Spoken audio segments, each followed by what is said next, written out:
Hi, I'm Aharon Charnov. I have been talking with friends of mine to get a better perspective on the situation in Israel writ large. Ever since the Gazan attacks, things have been very fraught, and the social media chatter on these topics has been confusing and confounding to me. Today, I am speaking with a good friend of mine, Joe Brown. Joe and I have known each other for forever. I think we met when I was 16, 17, thereabouts. No, we first met actually when your sister came to my fifth birthday party the first time. You were about Two, three, two. two, yeah, two. You were two. We met again when you were 16. Yeah. Right. That doesn't count, but you're right. And Joe and I we lost touch not long after you went back to Israel. And then we caught up again when I was 19 because I came to see a play at Hebrew U and you were in it. And my friends made sure I sat directly where we would meet up. And that was pretty cool. And we have been Yeah. back in touch ever since. So Yes. you live in Israel. And so today I would like to talk a little bit about what's going on. So, firstly, what is your response, or how do you view the actual events starting on October 7th, and Israel's response? So I'm going to give a little background. I foresaw horrible situations back when I was in the Army. I was in Air Force intelligence many years ago. And the one thing that I saw was that Israeli politics was going to crash.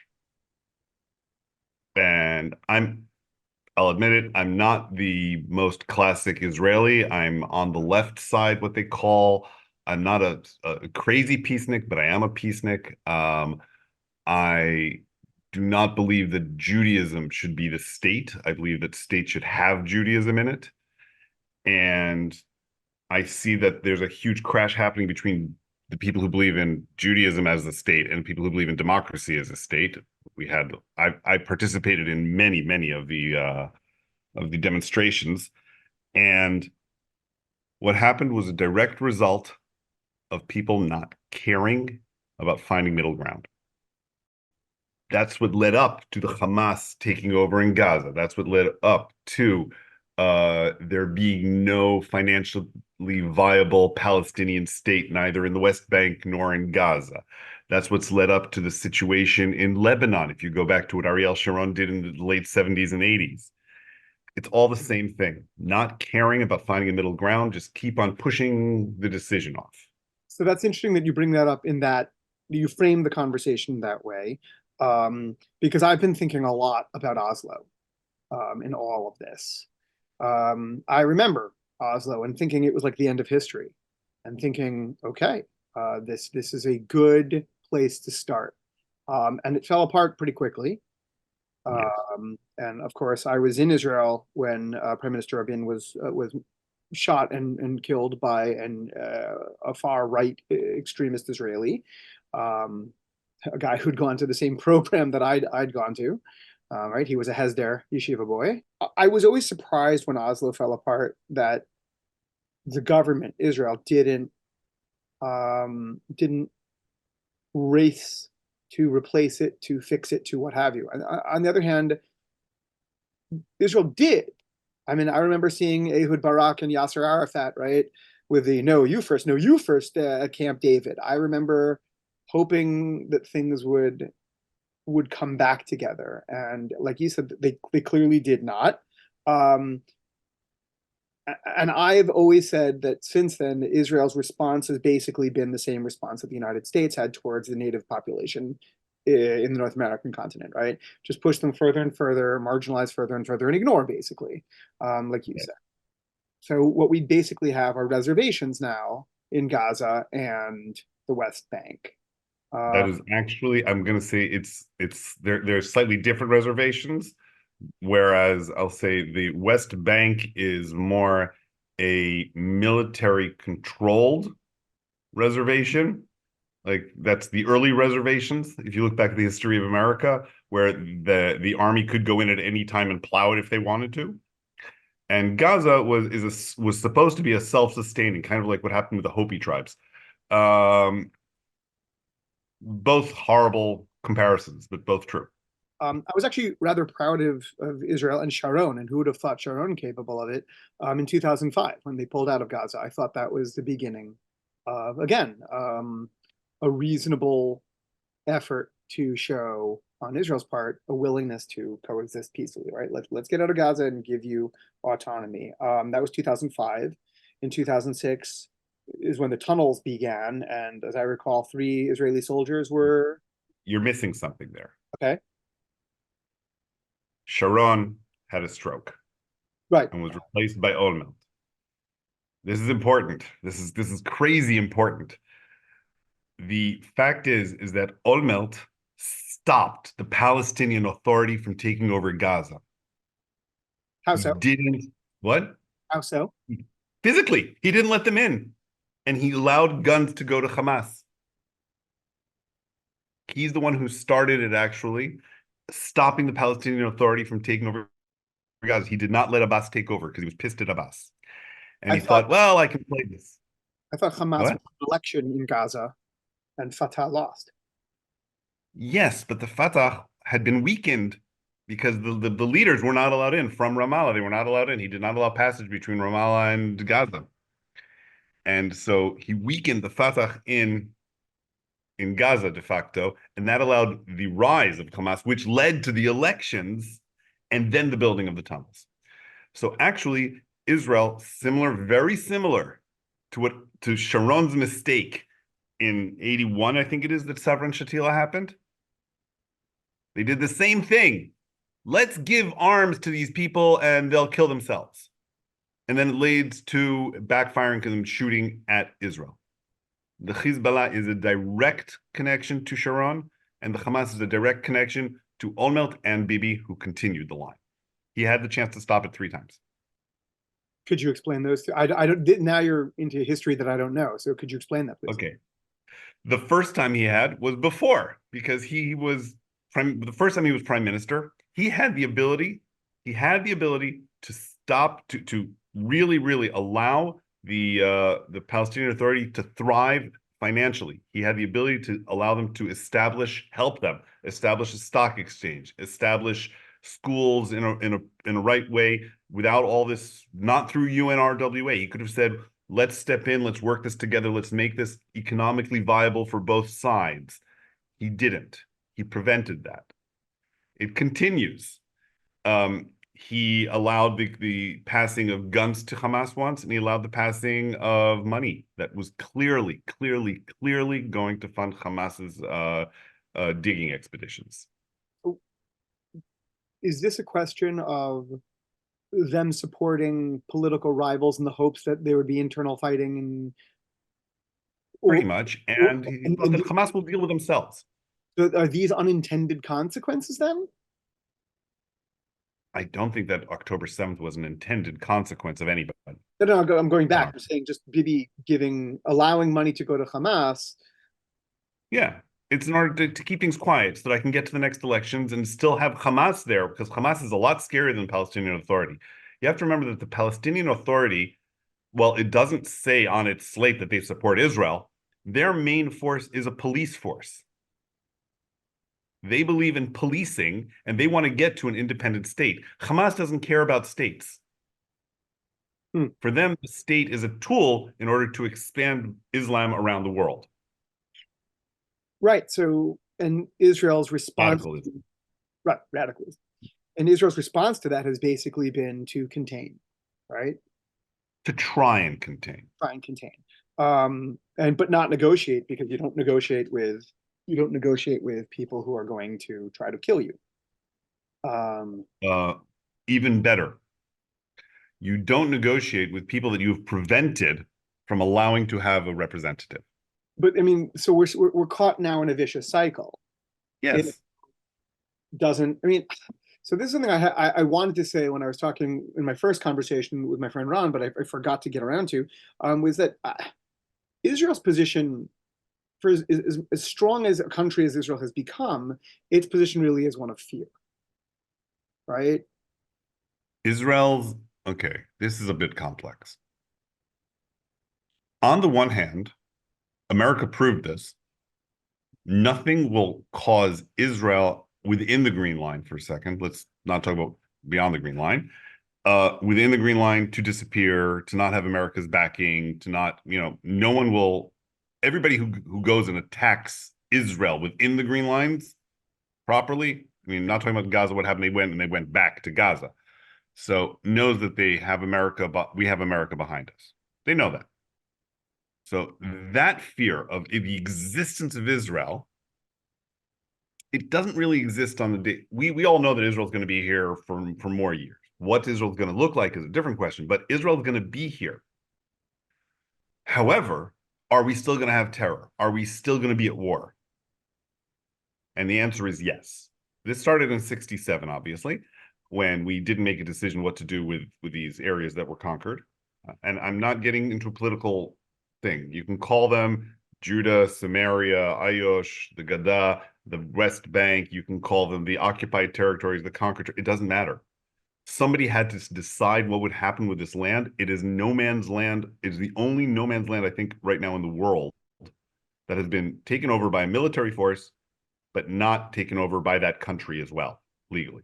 Except that that country is also building suburbs there. It's sending people to land which doesn't belong to anybody, basically. Okay, I live in Ra'anana, which is actually mainly privately owned, but most of Israel belongs to the Israel Land Authority. The Israel Land Authority does not own the lands in Samaria because it's not Israel. So they're building on private lands that have been belonging to whom, and it's a whole lot of questions. And yeah, they've been doing things that are illegal or that international law says are illegal in places. And maybe a controversion of the Fourth Geneva Convention. I mean, yes, I can't deny that. Yeah, I used to live there, so again, yeah. if I could go back in a time machine, I would talk to me about my politics. They've changed somewhat since I was 18, but I was about to say, forgive yourself a little. You were 18. I was 18-year-olds are little. uh, I mean, we talked back then. You didn't say anything, but I mean, you were also younger. Uh, And at a time that there were more attacks, and you weren't, I don't think you were as vigilant and in arms to the degree that many Orthodox people were at the time. yes, I think that's true. Which now brings us to the other part, which you talked about the Shtachim, the occupied West Bank. Um, since the Gaza campaign began, uh, Yes. there have been a number of attacks made by Jewish settlers, not the IDF, not Tzahal, on Palestinian individuals and towns in. I would like to make one amendment to your statement. You said since. You are wrong. Oh, so talk to me about that. For years now, there have been attacks from settlers. Are you talking about your attack or Do you know about the olive trees that are torn down? The no? first time I heard about olive trees being torn down, I was in 12th grade. That's 1992. Settlers have been going to Palestine, whatever you want to call them, Judea, Samaria, Palestinian, whatever, farmers' lands, and tearing down and burning and harming their olives, which is their main source of income. And then they take over the lands of these people. This has been happening for years. A childhood friend of mine, a guy I'm no longer in touch with, his brother participated in them, in these attacks. These are attacks on civilians. They've been going on for years. It's just finally the light has been shown upon this. This has been happening for years and years and years, and it's horrible. And the army says, "I've got enough stuff to do with. I can't be dealing with this." How are these people not arrested and going to jail? I mean, Well, Israel has the rule of law, or at least it claims to. again, whose land is it? Who's the police? Who's going to put them into what jail? Are they really harming the military? No, they're harming a local population which has no rights and which is disenfranchised to an extreme degree, can't even vote in their own local elections, don't have a country of their own, don't have passports, don't have any rights. So where are they gonna, they'll file a claim to the army. The army will have a 17, 18, 19-year-old sitting there going, you're blaming the Jews, And while most Jews think it's horrendous. There was the killing in Doha. Oh my God, a 19-year-old kid burnt down a family. That was before October 7th. His family still claims he was innocent. There are people I know who think that he didn't do it or that even that he should be let off lightly. There has been Jewish terror going on in the Shtachim since there were Shtachim, basically. Okay, let's take another history lesson. When did the Shtachim start? When did Israel occupy these lands? I thought 67, but you wouldn't be asking. Correct. It was 1967. And there's a guy named Yeshayahu Leibovich who said that the worst thing we did was not make a decision. And basically, if you look at the history of up till 67 and from 67, there's an important difference. Up to 67, Jews and Arabs were fighting on a daily basis. They were shooting at each other. The Galilee has got tons of places that were built in a night, and from there they shot at each other's camps. You've got that down in the Negev. In Jerusalem, the road to Jerusalem has those little the buggies that were blown up. There are thousands of stories on both sides of attacks. In 1967, there's a story of Sharon and the Jordanians that he called them over for coffee, and then he kidnapped them. There are tons of stories. They were shooting at each other. They were really wars, and then it ended in 73. But between 67 and 73, it didn't happen. 67, it stopped being that way, except in certain pockets.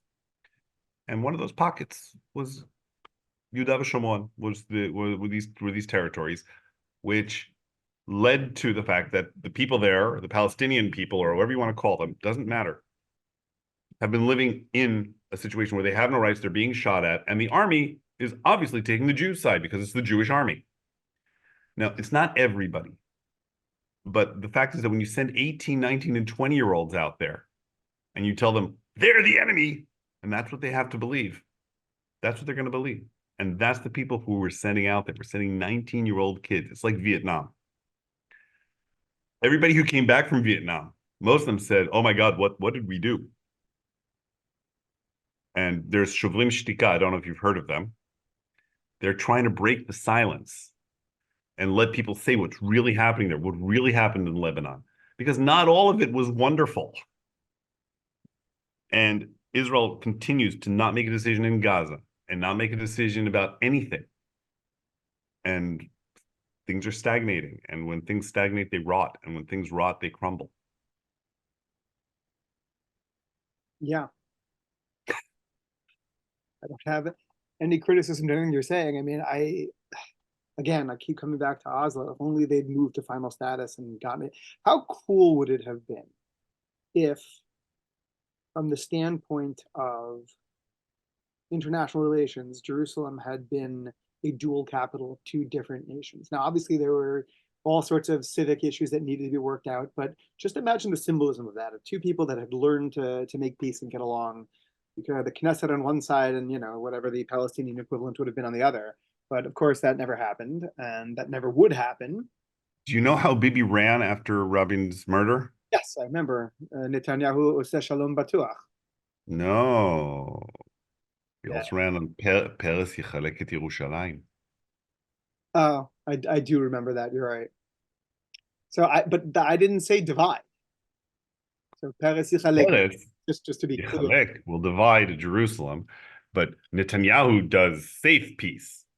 Now, when you think of safe, I think of building defenses. I don't, they say good walls make good neighbors. He built a wall, didn't make good neighbors.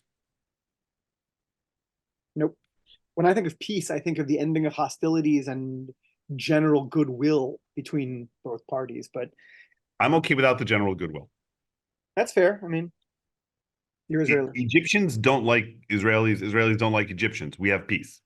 Right. That's what I was going to go with that. It's that's fair. That's an Israeli notion of peace. My notion of peace is more like America, Canada.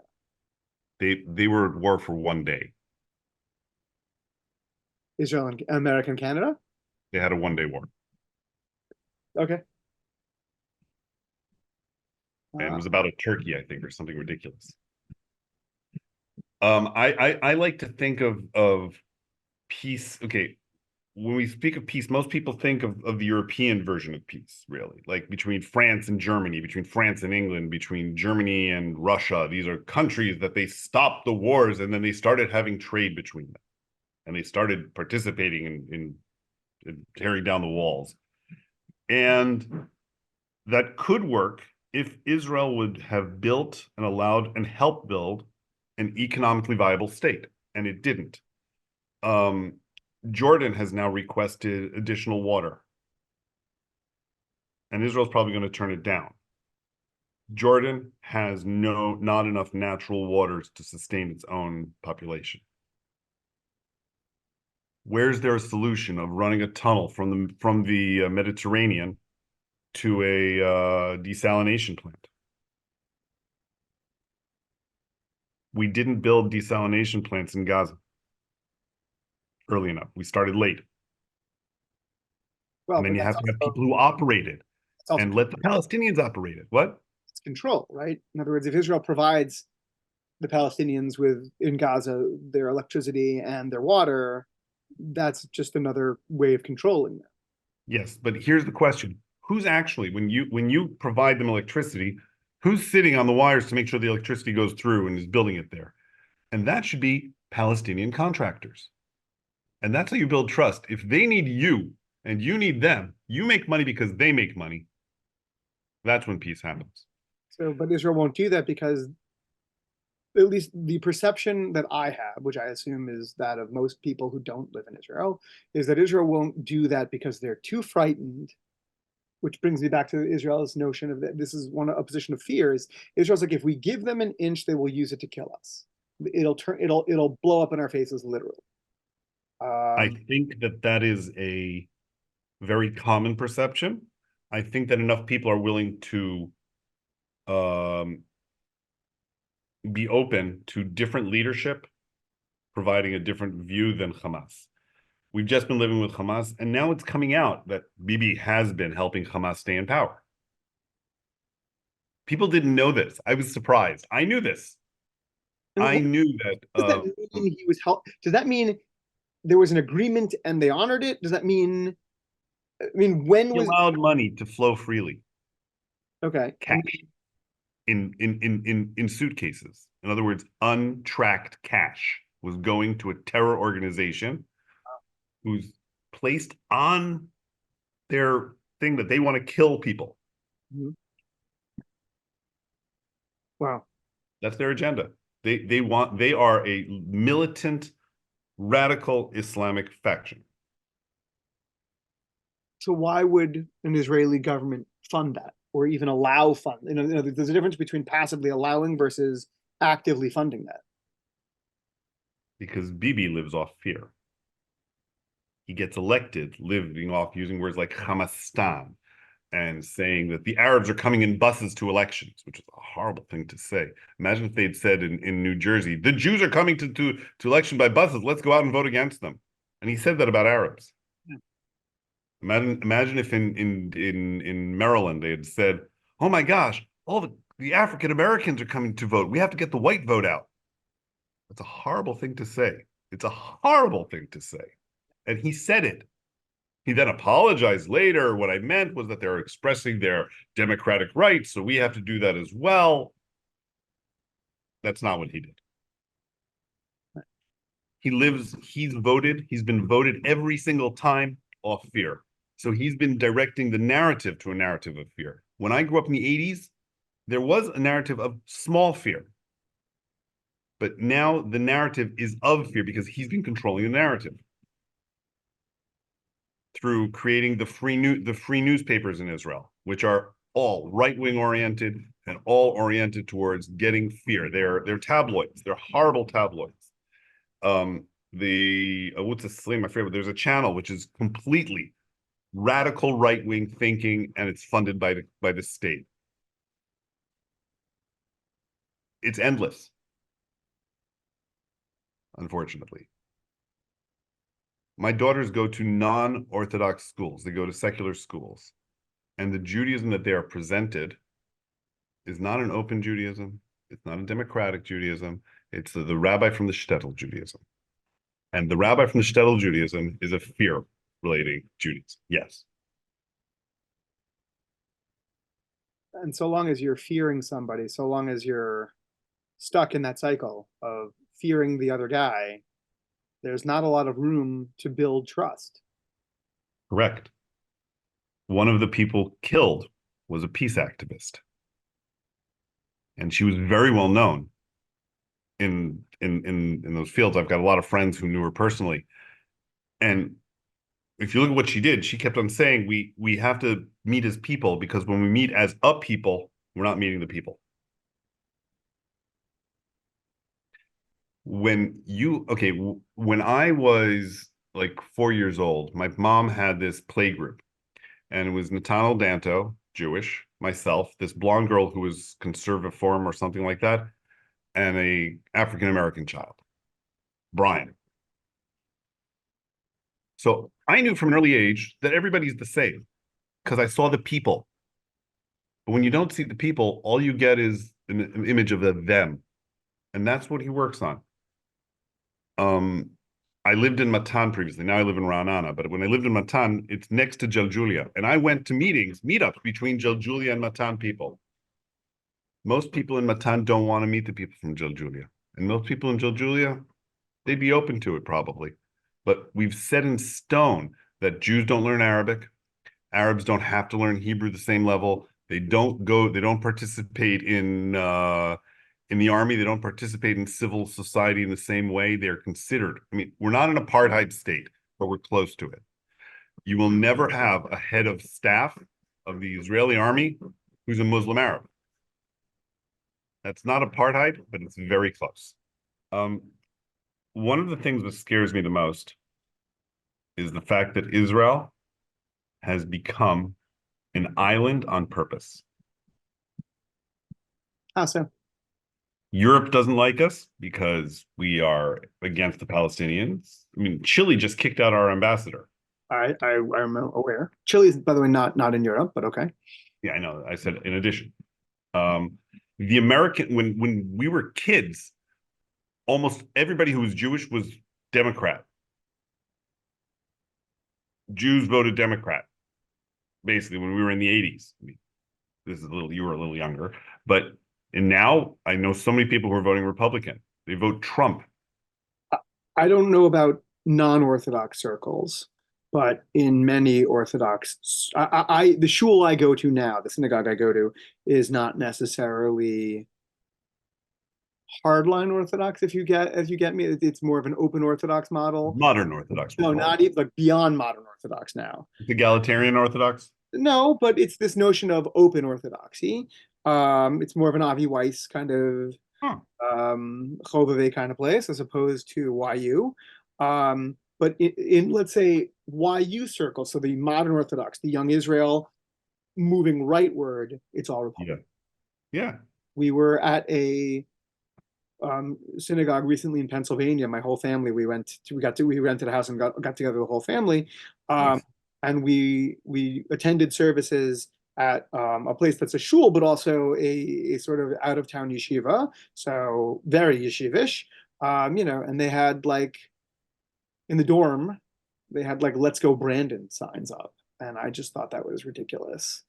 Yeah. But that's not, you mentioned American. I'll say that my grandparents were chalutzim. They only came back to the States because my mom was born in Israel with medical issues that had to be addressed. They had to come back, and then they stayed. Yeah. But their idea of Judaism and of Israel was very much grounded in like sort of the kibbutz socialist, utopian sort of ideal.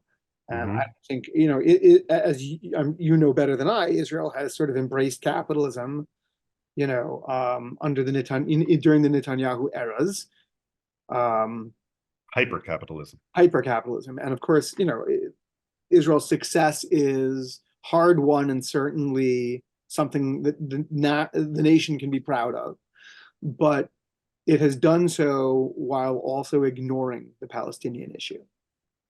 But not just the Palestinian issue. It's part of the same thing. My younger daughter is has been in special ed. Israel used to be number one in the world in special ed. Nowhere near it anymore. Teacher salaries have dropped. The working conditions have dropped. No one wants to work in education. And Israel used to be a country where every other person was working in education. And that's changed significantly because of capitalism, because people want to make more money. And you don't make money as a teacher in Israel. I'm making more than double what I would make as a teacher. I'm in high tech. And Israel's a high tech country.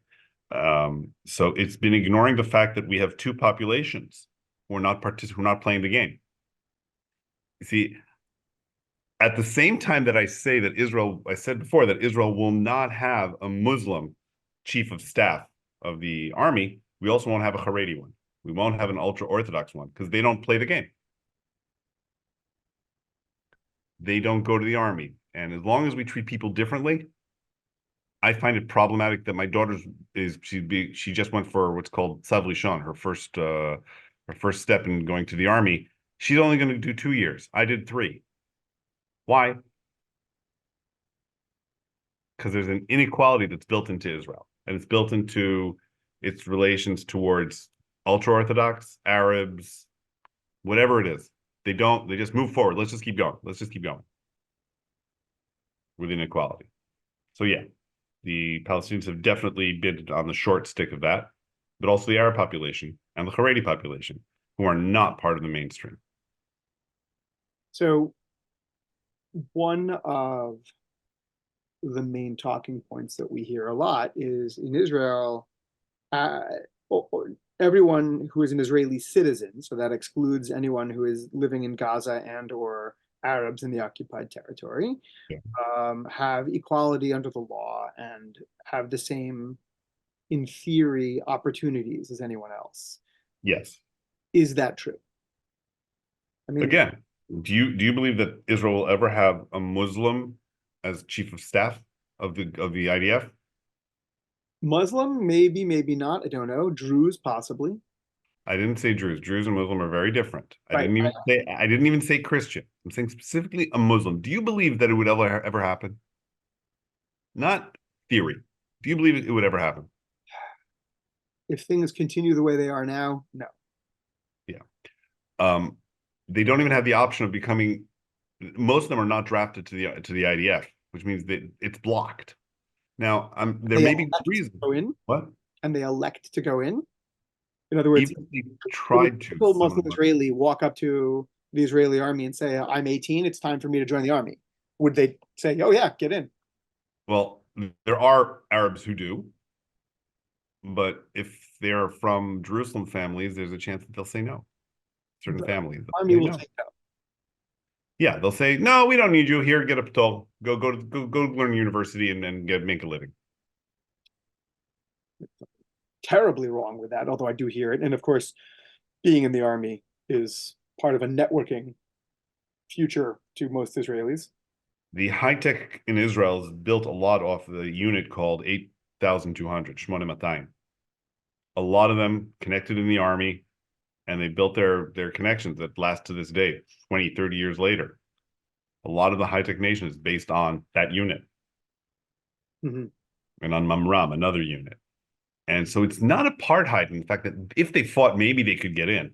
But let's imagine a situation where someone is a Muslim and his second cousin is living in, just because that's where they lived at the time, lives in Jenin. He lives in Jerusalem. He lives on this side of the Green Line. He lives in Julia, wherever.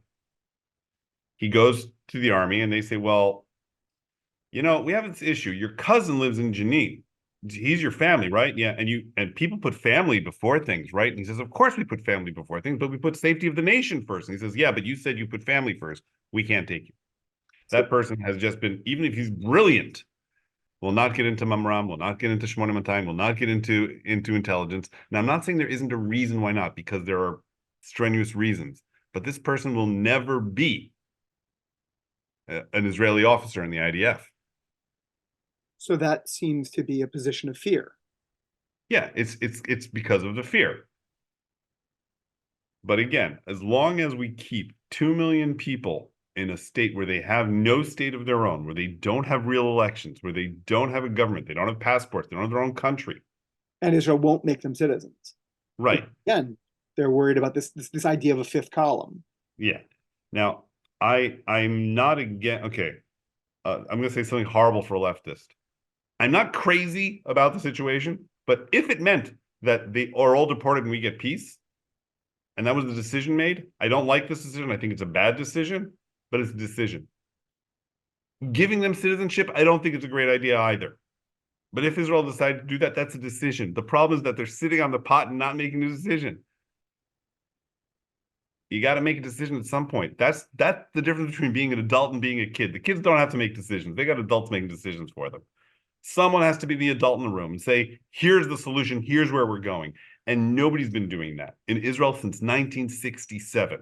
As far as I'm concerned, the 7th of October is a direct continuation of the lack of decision making in Israel that permeates in everything.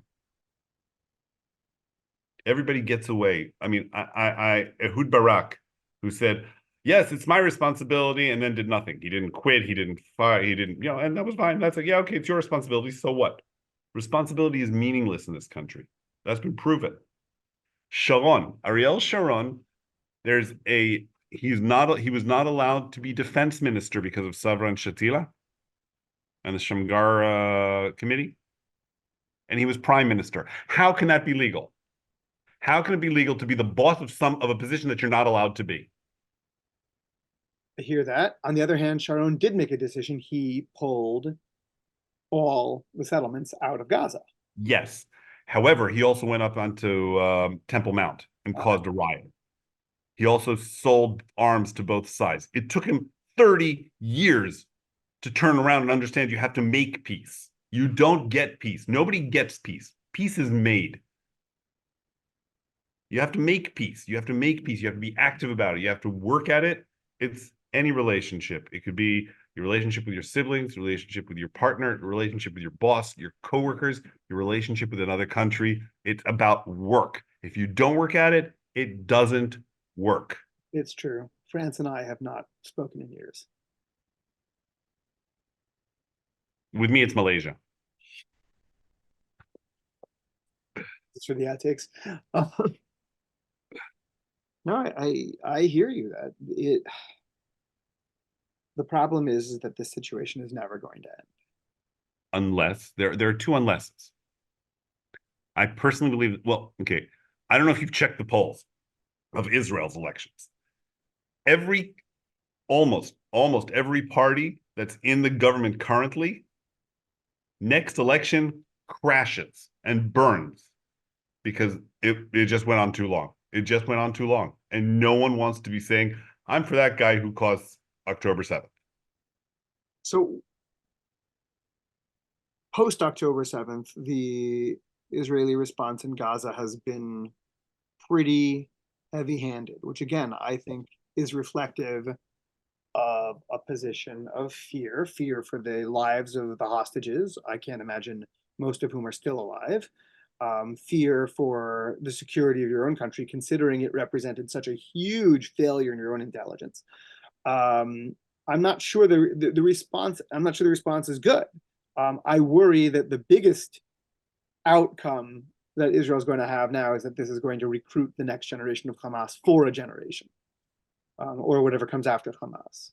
It's going to be for the replacement of Hamas. But you know what I mean. In other words, not an organization that's predisposed to doing the work. Unless, and here's the second list. There's two unlesses. One is unless we get a government that stops saying all Arabs are bad and starts funding the right things, because we've been funding the wrong things for years. And the other thing that they have to do, and this is the trick, is allow the organization that has been recognized and that we've signed agreements with, the Palestinian Authority, the one that's the Fatah, the one that's headed by Abbas. Yes, let it and help it build a financially viable state. And the reason I say financially viable is you've got a lot of stuff happening there, I see. The reason I say financially viable is because that's what colonialism did. It ruined the ability to fund things. It ruined countries' own economics. And that's what led to America did it, England did it. Italy did it, France did it, France ransacked North Africa. And all of these things together brought poverty, and poverty causes people to be in extreme situations. The reason America and Canada have never been at war is because neither have been in poverty. World War II happened mainly because Germany was impoverished. And that's when the radical side rises. Bourgeoisie doesn't have as much radicalism because people are comfortable. That's why you want a people to be comfortable. You want an 18-year-old to be thinking about how he's going to get laid, how he's going to get drunk, how he's going to get a job, how he's going to go to university, not about how he's not doesn't have a future, not about how he doesn't have a chance to succeed because there are these ceilings that have been placed upon him. If you think back to 67, it's been 40 years. Sorry, 60 years. It's been 60 years. Jesus, I just did the math wrong. It's been 60 years almost. That's 3 generations.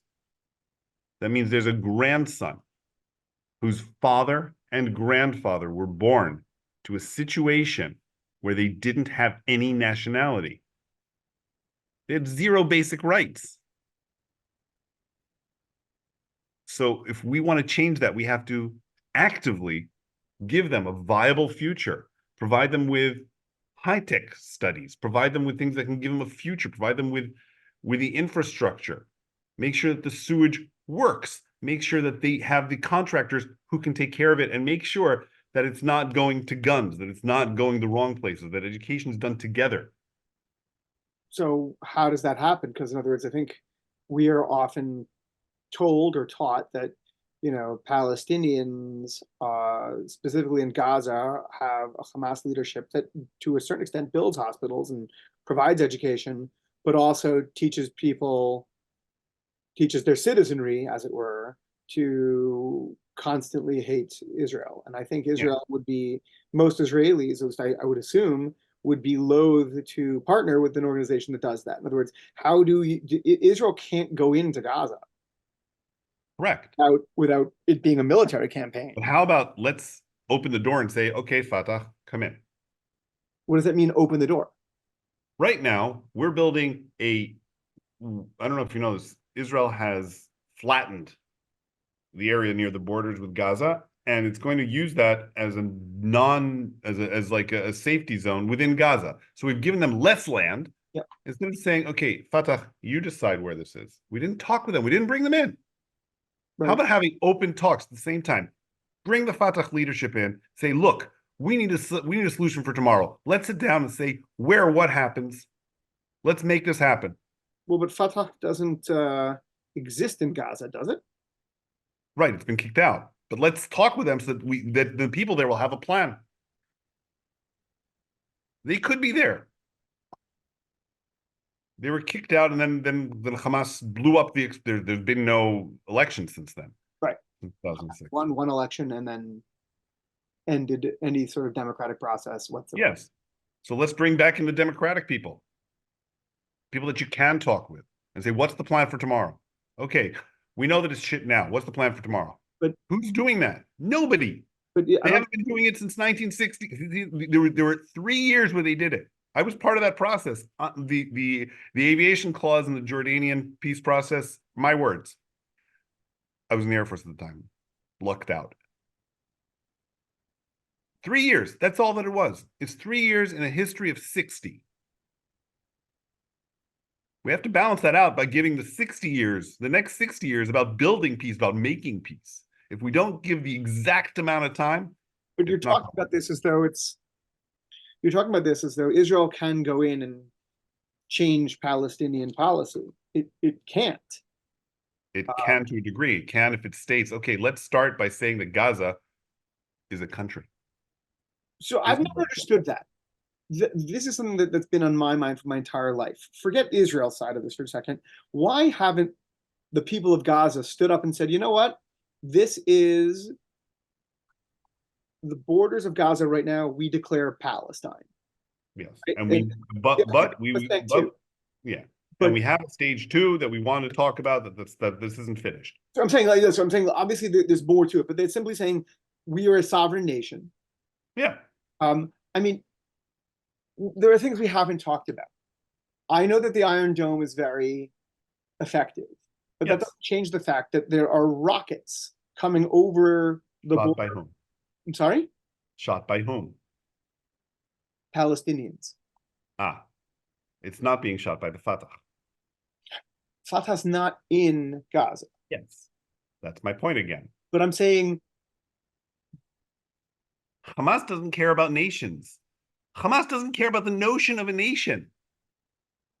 right. Hamas cares about Islam getting out there and killing the people who aren't. They're infidels. You and I are infidels. So You're a that believer, I'm a non-believer. does We're that both infidels. justify Israel's position of containment, saying there's no national entity that wants to talk to us, so we cordon them off. And by the way, so does Egypt. No one ever mentions that. Everyone's like, oh, Israel has a blockade on Gaza, as does Egypt. Um, and Israel simply said, like, there's no one here to negotiate with. Yes, but Israel People caused of that. Gaza who aren't in favor of Hamas keep quiet because Hamas kills people. Yes, So I'm saying there's no possible solution there. there is. And I can, and while I don't like Assume that you've ousted Hamas. who's gonna, that's what Israel's doing right now, and the Yeah. world community is saying it's a genocide. Well, it's not a genocide, but it is a mass killing and innocents are being killed, which is horrible. It is, and it is. Yes. I'm not trying to present any of those as my views. I'm simply saying, like, it seems like a very heavy-handed. I remember seeing Congresswoman Ilhan Omar, who, by the way, I don't believe said very much prior to when Israel went in, since from October 7th to when Israel went in. But then when the bombings started, she was like, how much is enough? How many babies need to die? And my answer was, well, there's actually an answer to that. It's not a pleasant answer, but when the last hostage has been recovered and or the last member of Hamas's leadership is dead, Yeah. that's when it's enough. And if you don't like that, then use your voice as a congresswoman to help bring about change. And again, I'm not happy with that answer, but I can justify it. It's a lose-lose situation. It's a lose-lose situation. Yes, because it's a war situation. Right. War is not a win-win situation. There's no winning in war. That's one of the things. There's no winning a war. World War II caused mass deaths for every country involved. Every country involved had diseases because of it. Every country was harmed economically because Oh, of it. sure. I mean, what? Britain didn't come off of rationing until like the 70s, right? Yeah, well, 60s, but yeah, mid 60s. No, I thought it was later than that. The milk rationing stopped, I think, in 66. Okay. I think. I don't know, not important. The point is, yeah, it took them more than a year to get off it. And there were wars because of it. India, Pakistan. Well, I mean, the breakup of the British Empire was certainly Yeah. catastrophic, but that's, colonialism had North Africa. To this day, there's shit happening. There's horrible things happening in North Africa. To this day, what happened in Sudan, what's happened in Eritrea and Ethiopia. All of these things are horrible things. If you look at the history of South Africa, horrible things have happened in the world. They keep happening because people are going to war. You have to work at making peace. It's a lot easier to go to war. yeah, and that seems to be where we're going more and more these days. Yes. It's this remarkable backslide, and I feel like a lot of it has to do with the fact that people don't remember what World War II did to the world, and there's no longer, growing up in the 80s, you had your grandparents who were in World War II. But ever since the Vietnam era and moving forward, and it's not even that anymore. Now it's in Gulf War One and Gulf War Two, and that's No. There's an important difference. I'm going to stop you there. Vietnam and Korean War were horrible things for the United States. They're traumas. The people who fought in them are now how old? 60s and 70s, 60s and 70s. So they're on their way out. right? The people who were only born in the 70s are now in their 50s. They're the people who are voting. They don't remember real war. The Not Gulf War was a game. yet. I'm turning 50 in September. I know, getting close myself. Yeah. But no, Um, see what you're saying. That's my point. I'm saying like the people now who are in power, no, I'm saying it's not World War II. They don't know any war. It's not about World War II. they They know have no Gulf idea what the War. war is. They know Gulf War One was 120 hours, right? And they know Gulf War Two, in which we invaded Iraq and Afghanistan and basically encountered almost no opposition. Yeah, I mean, even if the people come back with problems from Afghanistan, it's not like Korea or nowhere near Vietnam. Nowhere near. No. But we're Uh, getting sidetracked. no, this gets back to the point that the world does not know what war is, and therefore they don't understand what's happening here, and they're going towards, yeah, let's bomb Israel. Right. I mean, so I don't, I'm back to my confusion, which is on the one hand, Israel should exist. On the other hand, the people of Palestine and Gaza do not have the right to self-determination. And I can see the argument from the Palestinian side where you look over all of Israel from the river to the sea and say, this used to be ours. Even if it wasn't, it doesn't matter. But in other words, what that mean ours is, they don't, that's without the distinction of we were under the Ottomans or under the British. And I can also see the argument of the Jewish people saying, after the horrors of 20th century anti-Semitism, we needed a place, mid 20th century to late 20th century, we need a place of our own. Jewish people are not safe the world over. The rise in anti-Semitism, which is my last discussion, certainly proves It that. just reared its head. It never died. Right, never died, but the Israeli position is one of strength, but it's strength because the need to project strength because of an existential fear. And Israel, you said it's an island. I view it more as Fortress Israel. Israel needs to become safe and impregnable, and it doesn't care, right? Yeah. So here's So the question. Here's the question. What is the solution that Israel's offering? none. There is no solution Israel's offering at the moment. I mean, Yeah, but historically, Israel said, we'll make peace with anybody who'll make peace with us. yeah, but at what cost? I don't know. I mean, Egypt and it have a cold peace that seems to have lasted. Jordan and it have a fairly decent. It's an okay piece. It's a weird piece, but it works.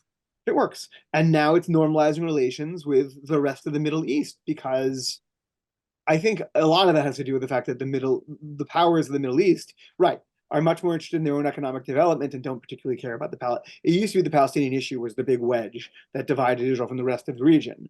I think Qatar doesn't care anymore. I mean, they're happy to house Hamas leadership, but the UAE doesn't care. They want money. Right. They want money. And oil has got its limits, and high tech's on the rise, and Israel is a high tech powerhouse. You want to be alongside the high tech powerhouse. Yeah. And also there's the Iran slash the rest of the Muslim world divide. The Yeah, Saudis are happy to align themselves with Israel because they're against Iran. Iran for whatever reasons. I don't know what is happening in modern Iraq because the United States screwed the pooch on that. Uh, Yeah, that's common knowledge about American and foreign policy. yeah, no, we have a great track record. Yeah. Here's the Cuba. Um, Okay, Castro. no, but to get back to being serious about it, Israel has never presented a viable solution except for the Oslo Accords. And then Israel stood in the way of the Oslo Accords. The Palestinians did too, but never did they stop and say, okay, let's get back in the room without anything. Let's just get back in the room and start talking again. I think they were looking for the minute a bus blew up, they're like, see, we have no real partner of peace. We're done with Yeah. it. And that was the end of it. And I'm Yeah. not, it's obviously not that simple, but I also, again, I can understand that position because of fear. Simply say, Yes. But the Palestinians are living in fear too. it's a different type of fear, but yes. But we have two parties coming with fear. These are people who are worried that their kids also won't have a future. So 3 generations already don't have a future. We're talking via Zoom, each in their own house, right? Mhm. I got a dog, you got a dog. My two girls, one of my girls is at choir right now. The other girl's meeting up with friends. Both of them probably are going to get jobs. have a nice life. You've got three girls of your own. Similar thoughts, right? Hmm? You hope nothing bad will happen, but you don't assume that they won't be able to get a job. Right. Now, let's say you're a Palestinian man who's got three boys, all of them are good in computer science. If they don't go become hackers for a terror organization, they're not going to succeed. Yeah, there are bigger problems. Um, And as long as we don't have a financially viable center on the other side, and one where we don't go and attack agricultural based, we don't burn down olive trees. We don't have groups from Yitzhak going out and attacking Palestinians just because they're Palestinians and they're Arabs. As long as that's going on, we're not going to be able to get to peace. You have to make peace. right. Also, settlements, just building settlements in the Shtachim is like, I feel like that's seriously contributed to the downfall of Oslo. Absolutely. Now, I'm going to say this. If And the I remember them solution, saying it at the time. I yeah, remember Israel saying, well, we didn't have that agreement and we can do what we want, but the violence has to stop. And it didn't. So that's what killed it. And, both sides have reasonable points. On the other hand, you can't build, again, to have a military occupation and build suburbs in that occupation seems very weird to me. I just want to say something about the settlements as a notion. The settlements as a notion is one that was how Israel was set up. Because that's the way you used to live. You grabbed some land and you settled on it. Right. And it's like the early adapters, that they're the four stages of a life cycle Sure. yeah, we're in stage 3. Settlements are stage 1. You can't do a strategy of stage 1 when you're in stage 3. Otherwise, your stage 4 becomes downfall. It's no different. You have laid it clearly at Israel's feet, right? I mean, basically, what you said is Israel has failed to provide the Palestinians basic dignity, basic rights, opportunity, economic as well as educational. And military, because when you say that they can't have an army, they can only have a police force, and then you fund the Hamas, and you allow the Hamas to come in, which is a terrorist organization. You've stopped them having military independence. We signed an agreement where Egypt gets fighter planes that could attack Israel, but they don't do it. Hmm. You have to let them have something, and Israel doesn't do that. Do I say the other side is also to blame? Yes.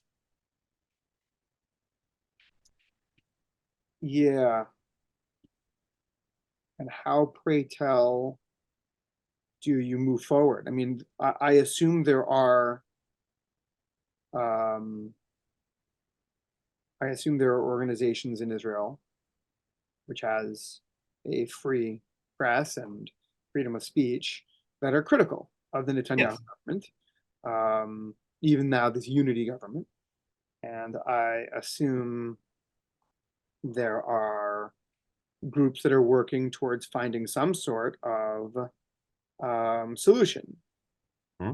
Do they have they been sidelined? Do they still exist? Are they vocal? What is happening in Israel with that? Well, the narrative has marginalized them. The fact that I call myself a left winger means that people think that I hate Jews. That does seem to be a knee-jerk Jewish reaction to any sort of criticism. Yes. Well, And a lot of it is because it's earned. I think some of it's when people see nobody protesting Syria and how its government is behaving towards its citizens, but they all come out for Palestine. I think that there's a perception there of like you're not doing this because you have Arabs or Muslims in best interest at heart. It's because you hate Jews. yes, Um, but that's in America. yes, like that. I'm a left winger in Israel who wants peace for Israel. As long as Israelis believe in a messianic form of state, they're as bad as anybody who believes in a Sharia law state. They're as bad as anybody who believes in a papal law state. You can't mix religion and politics. It has failed. Religious wars are what cause most deaths in the world, more than any other form of all these words. They were big, these religious organizations were given power, and they sent people to die. I tend to agree. And that's what's happening here. I am hugely in favor of the separation of church and state. Um, Israel is is not. an American ideal, obviously, although not so much these days, unfortunately. Um, and I don't understand how that is becoming, I don't want to say passe, but how that has gone out of fashion. I don't understand at all. Um, Because but people don't remember, don't know what it's like. well, I don't know. It's the you're same thing. I think you're missing out on the power of Christian nationalism to a certain extent. Um, right? In other words, I think there are movements in the United States that very much want to erode church and state because they want their own chance at power, right? Um, Could be. Not happy about that, mind you. I'm just aware of it. Um, yeah, I don't know. I don't because what we haven't discussed here are any sort of solutions. I don't know how to make it better. I don't know how to. Here's my daring idea. Take Okay. all the people who live in Judea and Samaria, give them part of the Negev that's near Gaza, make it a viable area, maybe even give them Ashkelon. I don't care. Move them all. Say this is the area which is They won't Palestine. move. What? They won't move. I mean, you Yeah, know. that's what they said about India and Pakistan. And then you say, and here where Israel is. These are the borders we can maintain. And you pay them money to do it, and you help them set up their own things, and you say, that's life. And yeah, it's not going to be easy. It's not going to be good, but that's actually the solution. You move them within the country, give them an own area that they're all together, and that's your land. We won the war, stated. We won that war. And the only way we can do this is if you are in one group and we're in another group and you don't have your splitting. We can't have you in a split state. You're all here. That's it. You don't like it, leave. I hear you. I mean, I've It's always, land for land. It's land for land. It's saying, let's say you had a city, Jenin, let's give them Ashkelon. I don't know if Ashkelon is the real solution, but you get what I mean. Give them yeah, a southern city. I just don't know. I hear you. I just don't. I personally believe that if Israel were to really end any of like the big settlements, Mhm. I don't mean like little caravanim. I mean serious settlements. I We believe have that. a university in Ariel, which is over the Green Line. What? Ariel University is over the Green Line. Yeah. But I'm saying if Israel were to try to end any of the Yeah. big settlements, I Yeah. really do believe that there would be a civil war in Israel. I don't. Oh, I hope you're right. I think that it was almost, but it didn't, because at the end of the day, I mean, I'm not sure. I think that there will be deaths, maybe, but not a civil war. I hope you're I right. mean, I think that the what's called the Nor Gvot, the youth who are on the hilltop youth. Those These are kids. cowboys, What? those cowboys, Yeah, and I wish they were cowboys. They're worse. They're insane people who've been driven to a crazy messianic they are situation. insane. They Have are you seen insane. like videos of like young Jewish kids chanting Mavet LaAravim? Oh my God. Like that's not, we weren't raised with that. We don't do When I that. was when I was in seventh grade at Yeshivat Nechalim, which is a Bnei Akiva yeshiva, we went on a trip, and when we were driving home, the kids in the bus chanted Mavet LaAravim, and the rabbis up front did nothing. Yeah, that's terrifying. It's when I realized that there's something very wrong. This is seventh grade. Yeah. Nobody on the bus thought it was bad. That you have lain a lot, it seems to me, of blame, so to speak, and I use that term very loosely, on Israel's doorstep. Um,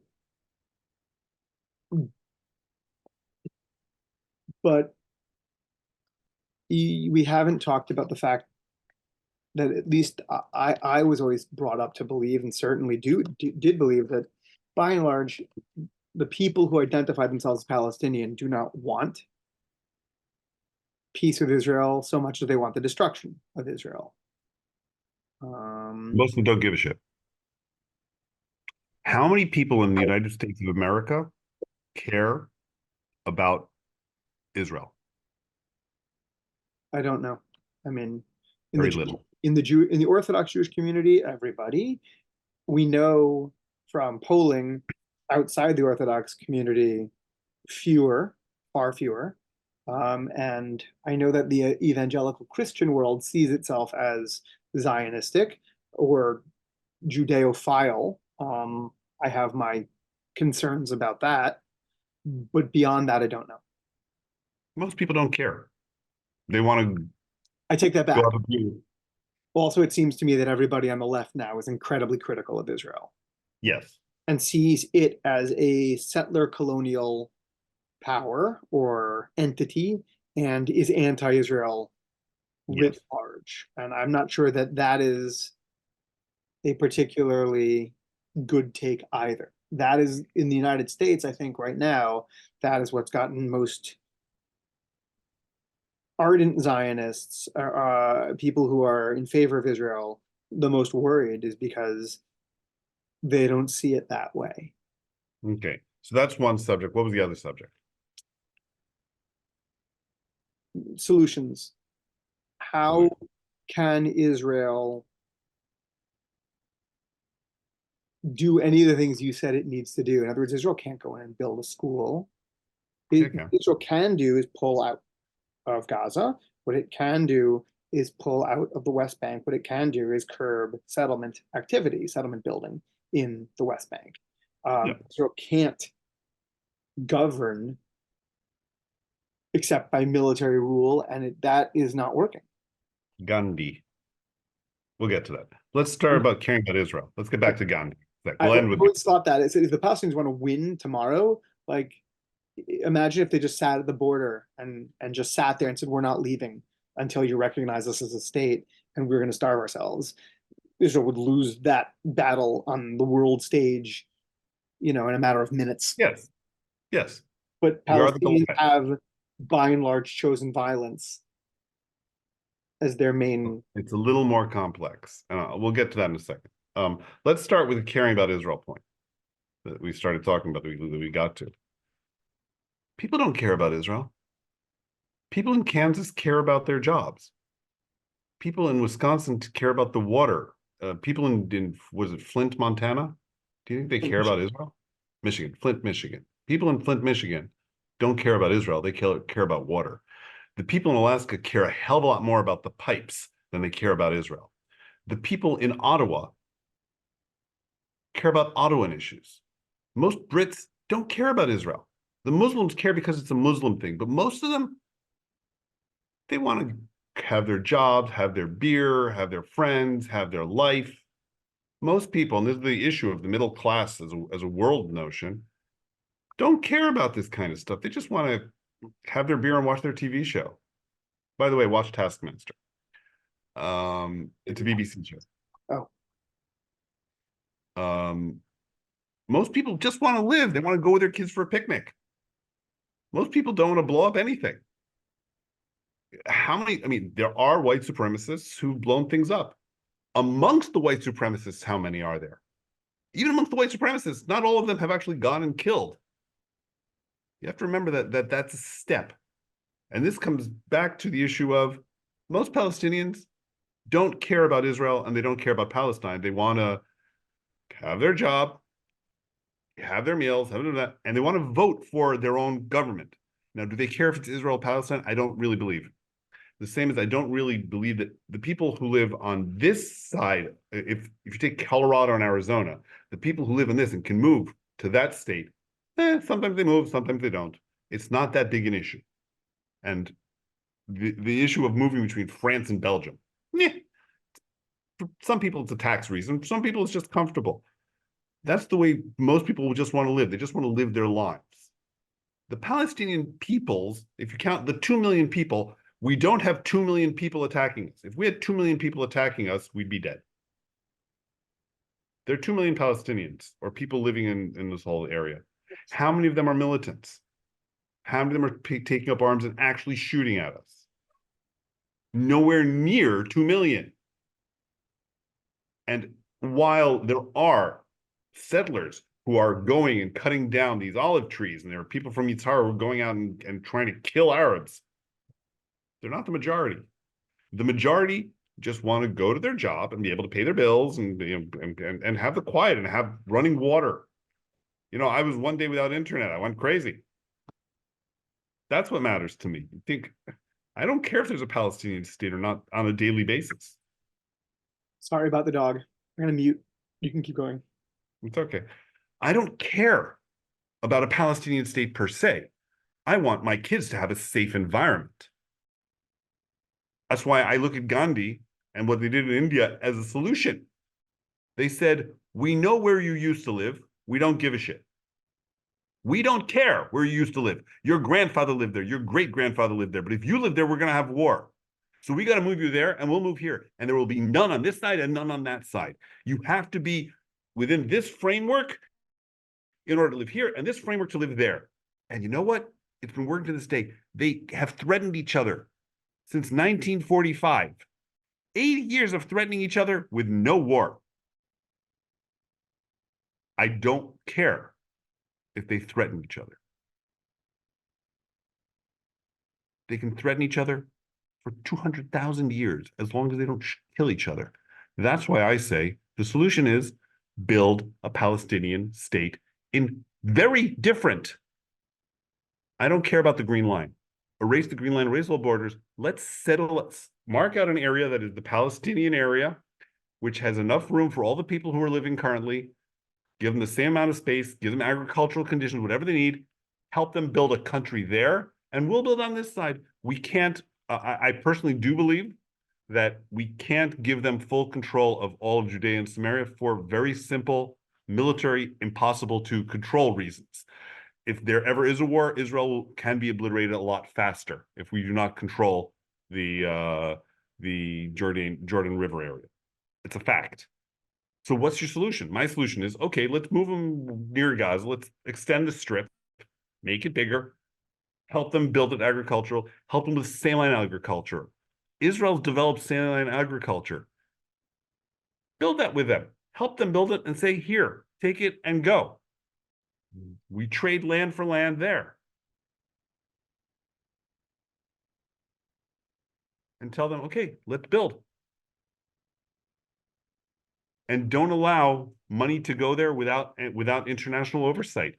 France stopped it recently. They used to give money that went to fund textbooks. When they found out what was written in the textbooks, they stopped. But there was no oversight.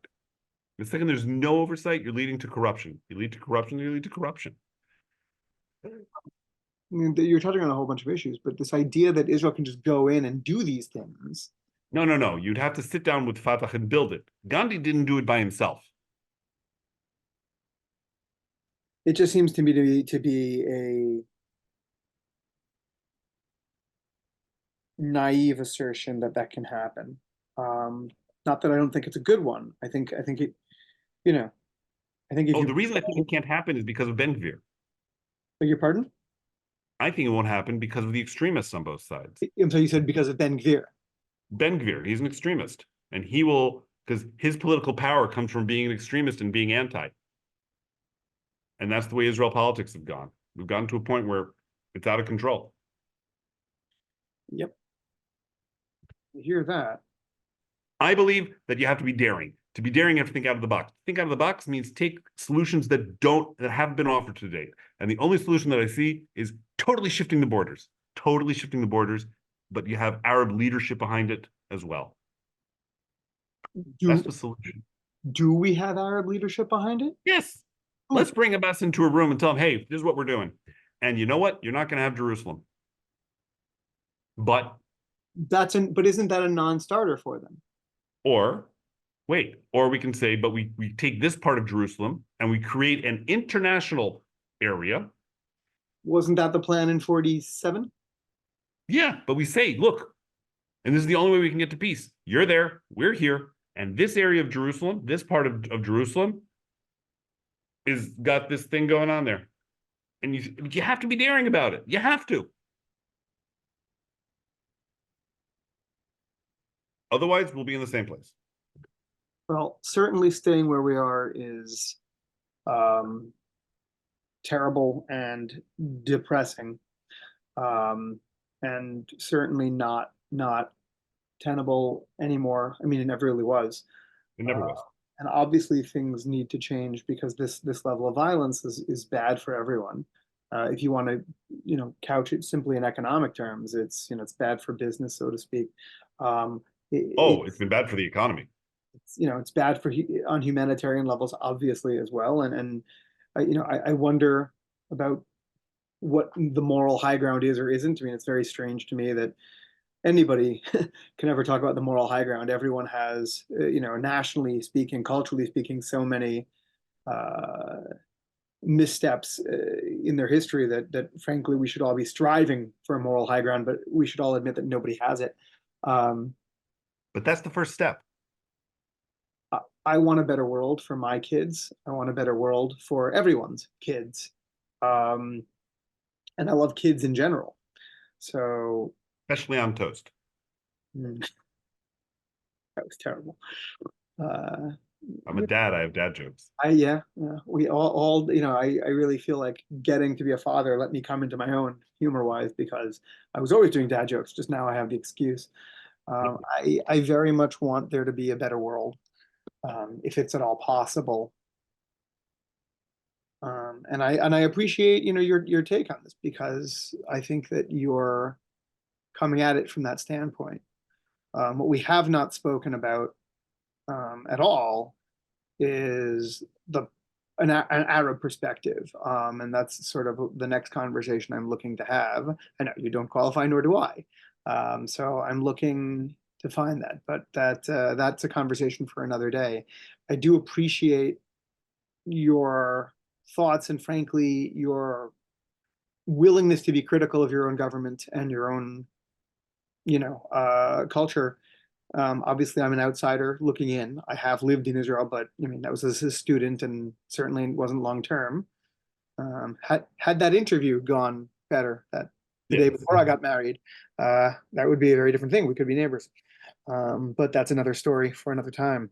Another time. And I do appreciate you talking to me. I don't have, I wish I had your idealism. I don't. I am very, very depressed about what's currently happening. I don't know that Israel's doing the right thing. I also understand that Israel has to protect its citizenry. I also understand that Israel has to project strength, and I really feel like that is a position of fear that Israel is under. Israel is scared existentially, and I wish that those tensions could be alleviated, and I wish that the vicious cycle could be broken. Um, you've When suggested, you're in the most scared point, the only way to get out when you're in the most scared point is to look at the light. okay, Only way out. And to look at the fear is to go internal. To go, eh. The only way is to look at the light and see how you can get to the light. And that's what I believe in. That's where my idealism comes from. okay, I appreciate that. We're gonna have to leave it there. Yeah. Thank you for this. I appreciate what you're doing as well. That's why. That's why I have to go. Well, thank Dogs you come so first. I have a much. dog to walk too. Yep. Yeah. Thank you so much. We'll talk again. We will talk. Thanks, Joe. Excellent. Bye. Thank you. Bye.